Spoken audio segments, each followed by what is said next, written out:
You update Windows 10, the PC restarts, and you're greeted with the dreaded out of range error. But chill out, we're gonna fix it in under 2 minutes. If you have multiple monitors, unplug all but one. First, we need to get Windows 10 into safe mode.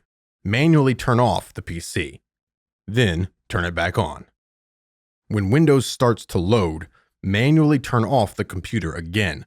When you see the progress circle, that is your cue to turn off the PC. Then, turn it back on. Repeat these steps 2 to 3 times.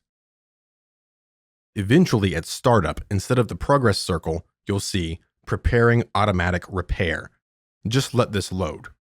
From Automatic Repair, choose Advanced Options. Then choose Troubleshoot. Choose Advanced Options.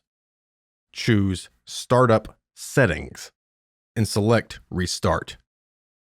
After Windows restarts, you will enter Startup Settings. Press 4 or F4 on your keyboard to enable Safe Mode. After Safe Mode starts, go to Control Panel or press the Windows key and type in Device Manager.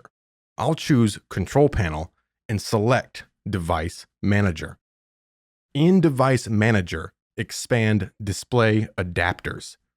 Right-click your video card driver and choose Uninstall Device. Make sure you check the box that says Delete Driver Software and select Uninstall.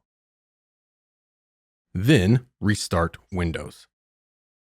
As Windows starts up, it will automatically install a compatible driver for your video card.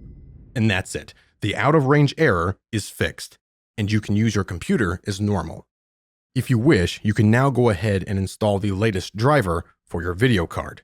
And of course, plug in any additional monitors.